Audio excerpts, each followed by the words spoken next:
Hi, my name is Josh, and I'm a watchaholic. Welcome to Horology Insanity. What is up, my watch friends? So, check this out. We're looking at another Zelos, and today I specifically want to look at, ta-da, the Aventurine Starfighter.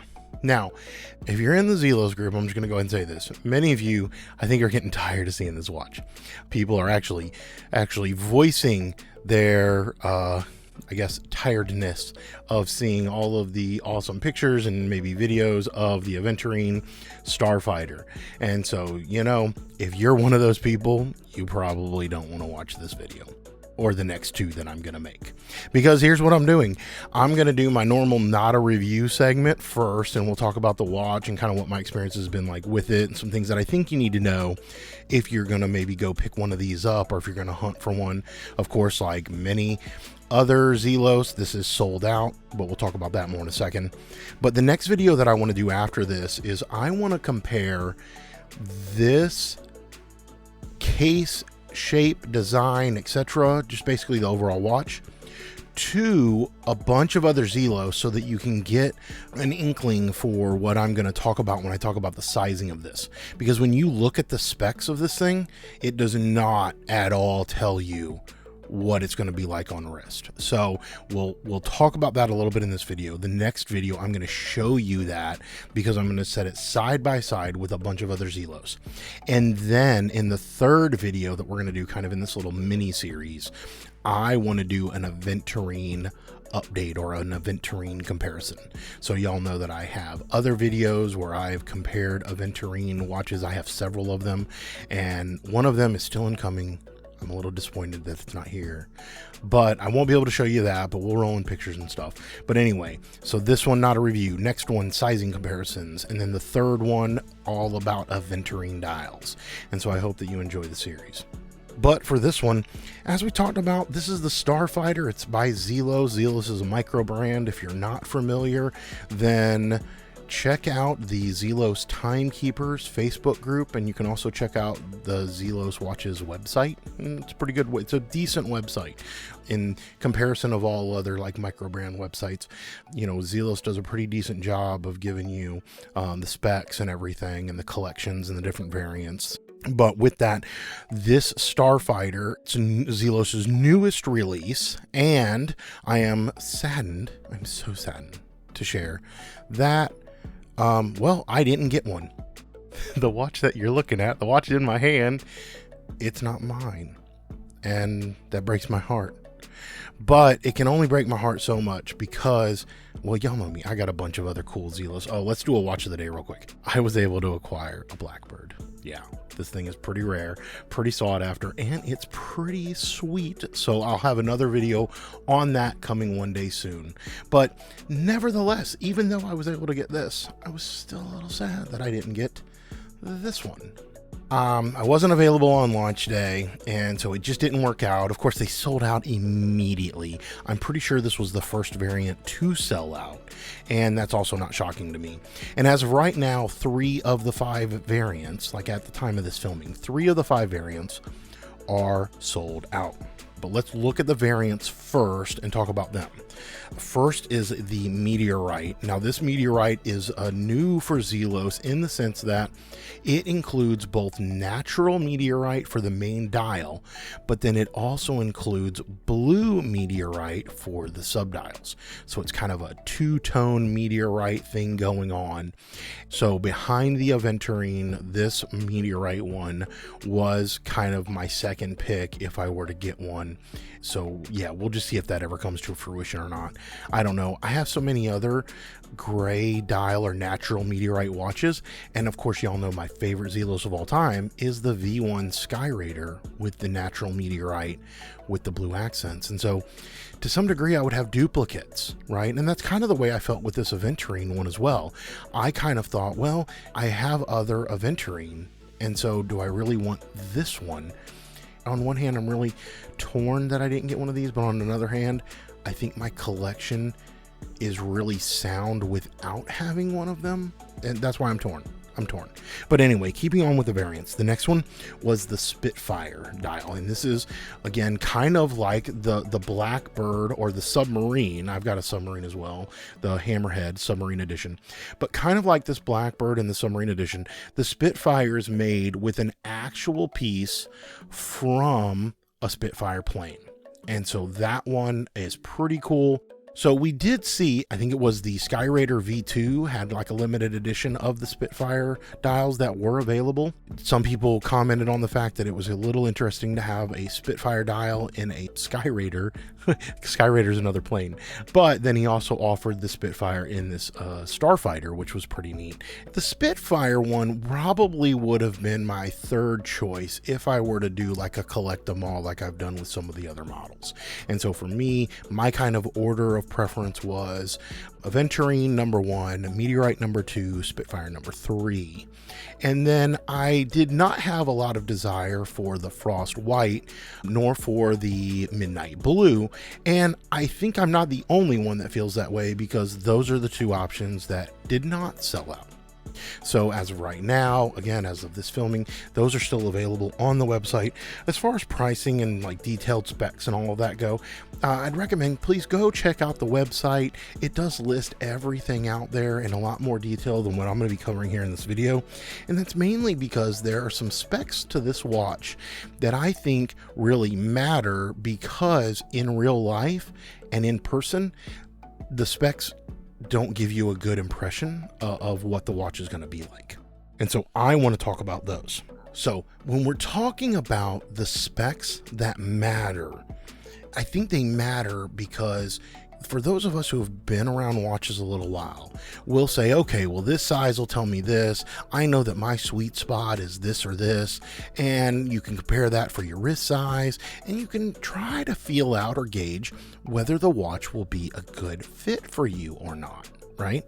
For example, I have an 8-inch wrist, and there are watches out there that I absolutely adore, but that I don't really wear a lot because they just don't fit my wrist well in what I would consider my sweet spot.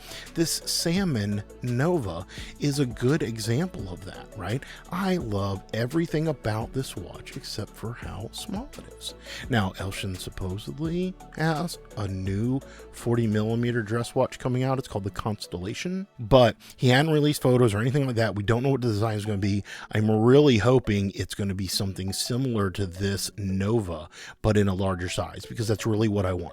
I would love to have this exact salmon dial Nova, but in 40 or 41 millimeters, and I would be wearing it all the time.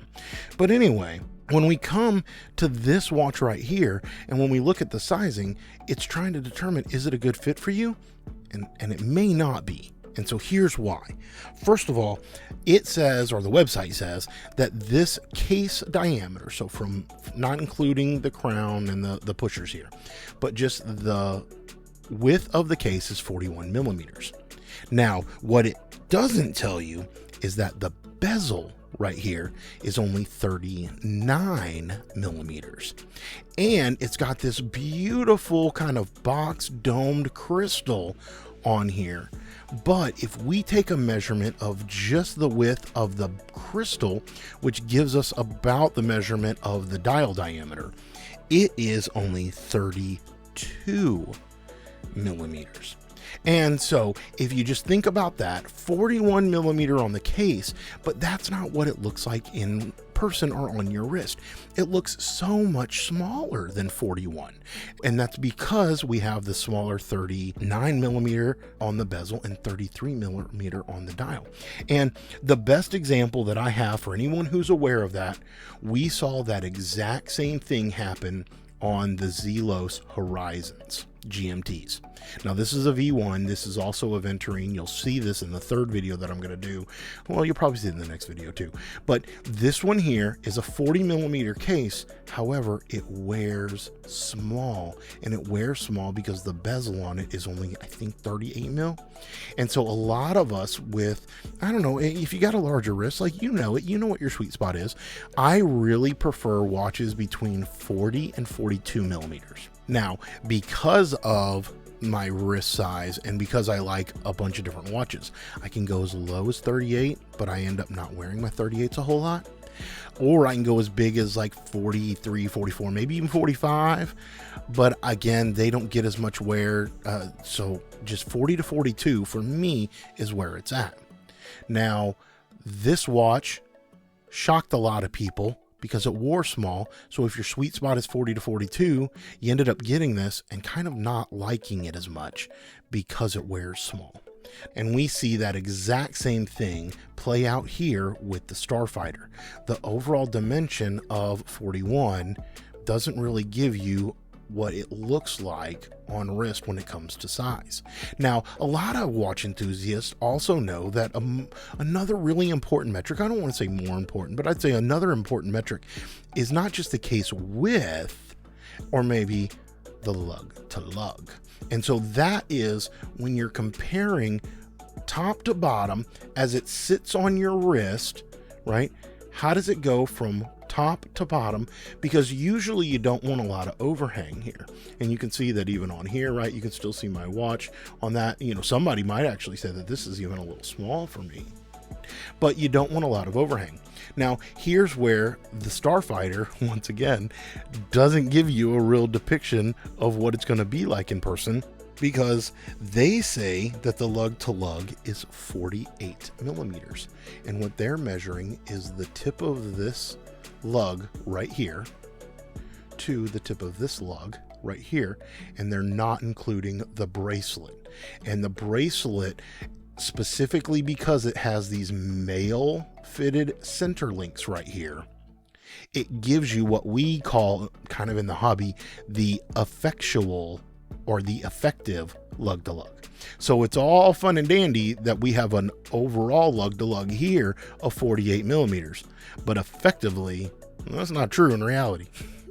And so I'm going to give you an example here, and I'll try to do it from a couple different angles. If I hold this out, and it's not a great representation because you can see that these are barred. Let me do it from the top. Try to take a measure from the end of this center link to the end of this center link here, and you actually get 53 millimeters. Now, some people might be like, well, 48 to 53, that's not a huge difference, right? It's 5 mil. No, you put that on your wrist, that 5 mil will end up being a big difference. And again, it's because a lot of folks don't want to have overhang. They don't want this watch hanging over the tops of their wrist. And you definitely don't want that with the Starfighter, because the way that this bracelet right here, these links are, you'll notice they're bowed. They're not straight. And so if you have overhang, the bracelet's going to end up doing like this to sit on your wrist, and you're going to get those little ends sticking out right there. And I don't know, I'm guessing that that'll drive somebody nuts, even if you don't have OCD, right? Like, I got OCD, it definitely drives me nuts. But let's do a wrist shot real quick. Thankfully, on my 8-inch wrist, I do not have a problem pulling this off. You can see that even with the extended effective lug to lug of 53 millimeters, it still doesn't give me overhang. I still have plenty of size. Now, the reason that this is kind of weird is that on one hand, it wears small because of the case shape and specifically the bezel size and the dial diameter. But on another hand, it wears larger than it should this way. And so on wrist, you end up with this kind of weird dynamic of, okay, well, it's kind of maybe long and thin compared to what I was expecting. Now, I will say that for me, because my wrist has no problem with the male end links, it also has no problem with the lug to lug being 50 some millimeters. To me, on wrist, this wears small. Just overall, as an overall, when I glance down at this, it just looks and feels a little small. Now, it does not look or feel anywhere near as small as my Salmon Nova. It also doesn't necessarily feel as small on wrist as the Horizons GMT that we talked about a little bit ago. And so you can even see here, when I put them side by side, you can tell, yeah, the Starfighter's not that small. But compared, when you say 41 mil case, yeah, it's a little smaller than that. So the next video that I want to do is really just going to compare all of, well, not all, it's going to compare a whole bunch of other Zelos watches in a range from size from small to large, so that you can just see side by side how this watch will compare to a bunch of others. Now, I think one of the main reasons that this wears small for me, and maybe this is my own fault, but when I heard Zelos was putting out another chronograph, I somewhat expected something like this. Now, this one is a chunky monkey. This is an automatic Valjoux 7750, and Elshin did specifically talk about going with, what's in this one, the ETA 2894. So he specifically went with the ETA movement in this because he wanted to be able to get it a little bit thinner. And I will say that this ETA is still really, really nicely decorated. So let me just get zoomed in here. If we can, you'll see that once again, he's got the custom rotor. That's very common for Elshin to do on a bunch of these Zelos watches. So the movement's great. It does have the see-through case back. It does come with this new bracelet. We'll talk about that in just a second. It comes with the clasp with the built-in micro adjust. So you can see here, you just got to pull that tab, and then you have probably 4 or 5, maybe even 6 millimeters of adjustment here that you can do, and that's wonderful to have. I think it needs to become a standard on every watch, because I think all of our wrists swell and shrink throughout the day. And so the bracelet's really nice, but yeah, this one is specifically all about that dial. So we'll just pause on this for a second. Just kind of stare, kind of like we're looking at the night sky. That's what this one's all about. Man, that's beautiful. Okay, so let me check my notes real quick. Oh, I'm going to talk about maybe 2 things that I'm a little disappointed about. So aside from the sizing, which I'm not really disappointed about that, I'll just say it's interesting. It's interesting that in reality, it'll give you a little bit different experience than what you might otherwise think just from reading the specs on paper. But there's 2 things I want to talk about. One is how nice this bracelet is, but at the same time, how the clasp, it kind of is not that great in comparison to how nice this bracelet is. So with the bracelet, and you'll see this when I do the next video, he really slimmed this down. You can see that this is really thin. It has a decent taper to it. And I think he's really trying to make these bracelets a little bit more elegant feeling, you know, making this feel like a more high-end watch. And those are the types of things that a higher-end watch would probably have. It had a really good bracelet. Now, what's really interesting though is when you compare this bracelet to this clasp, it ends up feeling clunky. And it's weird how this works, because this clasp on all of the other watches that it's come on, the Swordfish 40 millimeter, I've got the Great White sitting here, I've got a couple sitting here. Here, look at how different, I'm trying to see if I can get them. This one doesn't just look smaller because it's slightly behind the other one. It really is thinner. But the interesting part when you look at this is that the thin profile of this is really, really great. But at that rate, this clasp feels so much bigger. This is the exact same clasp, and it's on, this is the 42 millimeter titanium forged carbon Swordfish. But this one, look at that bracelet. And so when you look at the clasp compared to the bracelet, like when you're comparing ratio wise, this is a much better match. It's a much better fit. And so if anybody's familiar with the old super duper chunky monkey clasp that used to come out with the divers extension, all the micro brands were using them. You know, some of my old Zelos, I think the Mako actually came with it, but it didn't match. The bracelet didn't match the case. And it's the same kind of experience here, in my opinion, with the Starfighter, right? This clasp, as nice as it is, and as much as I love the micro adjust, and I think that needs to become standard on all watches, when you're gonna make something as refined as this whole watch and bracelet are, I mean, the way that he did this case, the sleek lines, just everything in this watch was kind of made for it to be sleek. I don't know any other word for it, just sleek. And then you got this big honking clasp right here. So anyway, pros and cons to everything. I guess you can't get everything exactly the way that you want it, but strides and improvements. If Elshin's track record with Zelos is any indicator of what we might see in the future, then I suspect it's only going to continue to get better, because Elshin really does listen to feedback. He really does read the comments and stuff on the Timekeepers group. He takes into account and sometimes even asks for recommendations on things and all of that. And we see iterative improvement over all of his releases. And so, yeah, I think it'll come, but that would be my only one. This watch is absolutely brilliant in every way possible, except for the clasp. And then a minor one, it only has 50 meters of water resistance. This watch looks sporty, and it makes me want to do sporty things with it, even though it's got this beautiful Aventurine dial. Nevertheless, it looks sporty. The Daytona is what I think it's kind of trying to play off of. There's a lot of these, which is kind of a sporty watch. I would have loved to have seen at least 100 meters of water resistance in this. 200 would have been even better, but 100, I don't know for that if he'd had to do screw down pushers or what. You know, the crown, it's not a screw down crown, and so that would have been another one. That's probably why he's only getting 50 out of this. But yeah, 50, the watch looks sportier than that. But so be mindful. Be mindful. Don't do sporty stuff in too much water, because it might end up not being good for the watch. Anyway, check back in the next video. We're going to do size comparisons with a whole bunch of others. Check back in the video after that. We're going to look at this Aventurine dial more up close and comparing it to a couple of others that I have. And I just want to end with a couple of questions for y'all. Please put them down in the comments. I'm curious. Did you get a Starfighter? If so, which one did you go with?